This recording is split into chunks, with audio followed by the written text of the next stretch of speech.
Hi everyone, welcome to this channel. This is Dr. Sagrika presenting you a chapter Fundamental of Life और आज हम बात करेंगे बहुत important टॉपिक की जो कि है सेल डिवीजन। आज हम बात करेंगे what is cell division, okay, why does it happen, क्यों होता है, क्या टाइप होंगे सेल डिवीजन के और क्या रीज़न होगा सेल डिवीजन का। ओके, तो बात करते हैं सेल डिवीजन का मतलब क्या होता है। तो सेल डिवीजन का मतलब ये होता है कि ऐसी प्रोसेस जहाँ पर न्यू सेल्स बनते हैं और पुराने सेल्स अपने आप में डिवाइड करते हैं, तोड़ते हैं, जिसकी वजह से न्यू सेल्स बनते हैं। ठीक है, न्यू सेल्स जो होते हैं वो प्री एग्जिस्टिंग जो सेल्स होते हैं, पहले के जो सेल्स होते हैं उनसे बने होते हैं, फिर वो डिवाइड करते हैं। जो प्री एग्जिस्टिंग पुराने सेल्स जो होते हैं वो डिवाइड करते हैं, तोड़ते हैं और किस के फॉर्म में आ जाते हैं, न्यू सेल्स के फॉर्म में आ जाते हैं। तो इसीलिए इसकी डेफिनेशन ये हुई कि division of cells into a new cells. Okay, ये तो क्लियर हो गया। अब रीज़न क्या है सेल डिवीजन का। पहली बात तो ये है कि इसमें ग्रोथ है, ग्रोथ ऑफ ऑर्गेनिज्म इसलिए होती है सेल डिवीजन। ठीक है, रिप्लेस करता है ओल्ड, डेड और इंजर्ड सेल को। ठीक है, for gamete formation, gamete formation के लिए ये सेल इंपॉर्टेंट है, इसी वजह से सेल डिवीजन होता है। तो गैमेट क्या होता है, तो गैमेट होते हैं गोनैड्स, जो एक तरीके का रिप्रोडक्टिव सेल्स है। ठीक है, गोनैड्स में होते हैं। तो gametes are the organism reproductive cells, एक रिप्रोडक्टिव सेल्स होते हैं जो मेल और फीमेल दोनों में ही पाए जाते हैं उनके गोनैड्स में। अगर ये फीमेल में मिले तो आप इसे कहेंगे ओजेनेसिस, और अगर मेल्स में मिले तो आप इसे कहेंगे स्पर्मेटोजेनेसिस। ओके, और इसके कितने टाइप्स होते हैं, एक होता है माइटोसिस और दूसरा होता है आपका मियोसिस। ठीक है, दो तरीके के होते हैं, माइटोसिस एंड मियोसिस। किस लिए होता है, ग्रोथ ऑफ ऑर्गेनिम्स की वजह से होता है। ठीक है, रिप्लेस ओल्ड सेल को करता है, डेड को करता है, इंजर्ड सेल्स को करता है, और तीसरा रीज़न हुआ फॉर गैमेट फॉर्मेशन। ओके, ये तो क्लियर हो गया। अब माइटोसिस की बात करें तो माइटोसिस क्या होता है, मियोसिस क्या होता है। तो ये मैंने एक रफ डायग्राम बनाया हुआ है माइटोसिस का। इसमें क्या हो रहा है कि एक सेल है, ठीक है, ये एक पूरा ये सेल है आपका, इसमें ये जो स्ट्रक्चर है ये डीएनए का स्ट्रक्चर है, सॉरी क्रोमोसोम का स्ट्रक्चर है, जो कि हमने पढ़ा था लास्ट स्लाइड में कि क्रोमोसोम कहाँ से आते हैं, ये न्यूक्लियस से आते हैं। ठीक है, इनके दो स्ट्रक्चर्स होते हैं। ठीक है, एक पहला होता है आपका न्यूक्लियोलस एंड दूसरा होता है क्रोमैटिन मटेरियल। ठीक है, और क्रोमोसोम के पास खुद के डीएनए होते हैं, प्रोटीन होती है। ठीक है, और डीएनए के पास क्या होता है, जीन्स होता है। तो ये आपको पता चल गया कि क्रोमोसोम्स कहाँ से आते हैं। ठीक है, तो ये एक एग्जाम्पल है एक ह्यूमन सेल का। ठीक है, तो इसमें क्या है कि एक सेल है, इसमें दो क्रोमोसोम्स हैं। ठीक है, तो अगर दो क्रोमोसोम्स आपने किसी सेल में देखे हैं तो इसे हम कहते हैं डिप्लॉयड। अगर इस सेल में एक क्रोमोसोम होता तो उसे हम कहते हैं हैप्लॉयड। ठीक है, तो अब माइटोसिस की प्रोसेस की बात करें तो इस सेल में ये एक पेरेंट सेल है। कौन सा सेल है, पेरेंट सेल है। और हम एक सेल डिवीजन की बात कर रहे हैं कि सेल कैसे डिवाइड होगा और नया सेल कैसे बनेगा। ठीक है, एक ये पेरेंट सेल है। अब ये क्या होता है, इसका नेक्स्ट प्रोसेस डीएनए रेप्लिकेशन का। ठीक है, ये डीएनए रेप्लिकेशन हुआ इसका और 2 से इसके 4 क्रोमोसोम्स हो गए। डीएनए रेप्लिकेशन मतलब एक ऐसी प्रोसेस जिसमें रेप्लिका बनता हो, 2 क्रोमोसोम्स का रेप्लिका बन के 4 क्रोमोसोम्स, रेप्लिका मतलब उसकी फोटो जेरोक्स, ठीक है, फोटोकॉपी। तो 2 क्रोमोसोम्स से होके वो उसके 2 और रेप्लिका बन गए, तो हो गए इनके पास 4 क्रोमोसोम्स। सेकेंड स्टेप का ये हो गया। ठीक है, अब उसके बाद इसने फिर डिवाइड किया, ये आपकी तीसरी स्टेप है। ठीक है, तो इसमें क्या हुआ, फिर से डिवाइड किया, ये हो गया डॉटर सेल। ठीक है, डॉटर सेल।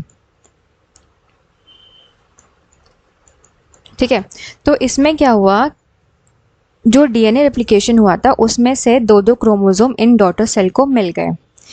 इस डॉटर सेल के पास 2 क्रोमोसोम हो गए और इस डॉटर के पास भी 2 क्रोमोसोम हो गए। ठीक है, तो ये भी डिप्लॉयड है क्योंकि एक सेल में आपके 2 क्रोमोसोम्स हैं, तो इसे हम कहेंगे माइटोसिस।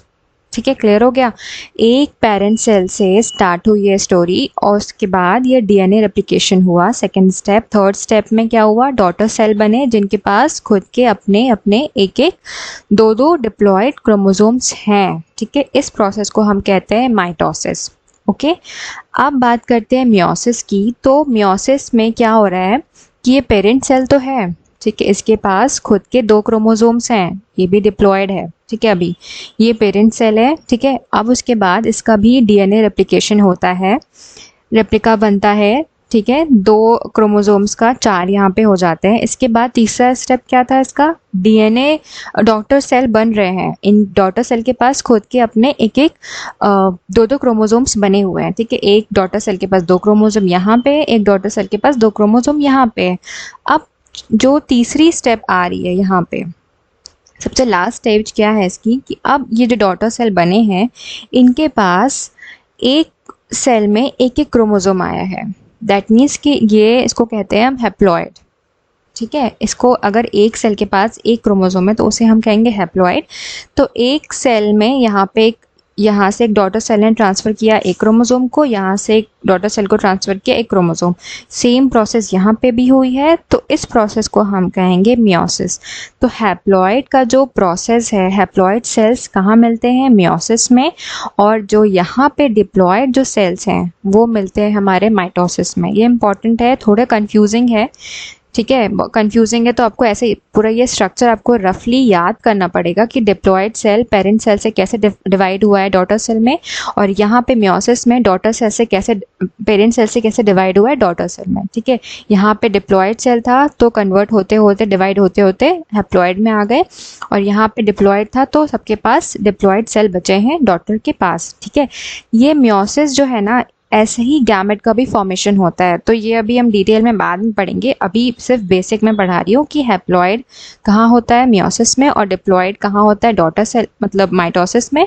और ये माइटोसिस और मियोसिस का डिफरेंस आपको इस डायग्राम से समझ में आ गया होगा। Okay, New cells are formed in organisms in order to grow to replace old, dead cell, injured cell and to form gamete required for the reproduction. ये हमने बात करी है अभी. The process by which new cells are made is called cell division. ठीक है, 2 type की होते हैं, ठीक है, माइटोसिस और meiosis. The process of cell division by which most of the cell divide for growth is called mitosis. In this process, each cell called mother cell divides to form 2 identical daughters. The daughter cells have the same number of chromosome as mother cell. It helps in growth and repair of the tissue. किस लिए होता है ये? Helps in growth and repair of the tissue and organism. ठीक है, इसका भी use में ये यहाँ पे मेंशन किया गया किस लिए होता है, ठीक है. यूज़ इसलिए होता है क्योंकि इसका ग्रोथ होता है, रिपेयर होता है टिश्यू के ऑर्गन, ठीक है. Specific cells of reproductive organ और tissue in animals and plant divide to form a gamete, okay, which after fertilization give rise to offspring. Okay, they divide by a different process called meiosis, which involves 2 consecutive division. आपको gamete समझ में आ गया होगा, ठीक है. एक ये reproductive cell है जो कि फीमेल और मेल दोनों में पाया जाता है. When a cell divide by meiosis it produces 4 new cell instead of just 2. जैसे अभी हमने बताया कि मियोसिस के पास हैप्लॉइड डॉटर सेल्स होते हैं, ठीक है. इसके पास ये 4 डॉटर सेल में डिवाइड करता है, और वहीं माइटोसिस जो था वो 2 डॉटर सेल में डिवाइड हुआ था जिसके पास डिप्लॉयड प्रोसेस हो रहा था. Okay, the new cells only have half the number of chromosomes than that of the mother cell. Okay, अब coming to mitosis and meiosis difference. तो 1 cell division occurs in mitosis and 2 cell division occur in meiosis.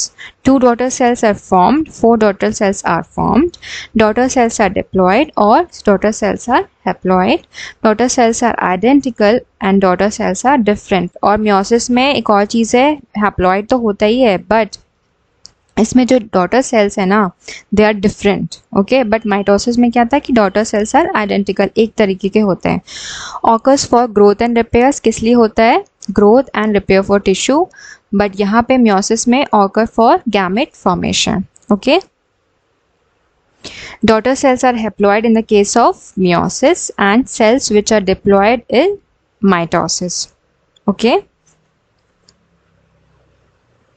if you have any doubt please comment down in the description box. Hope you like the video. आपके basics clear हो पाए होंगे जिससे आप SSC, JEE, RRB, JEE और भी other competitive exams में पूछे जाने वाले questions solve कर सकें.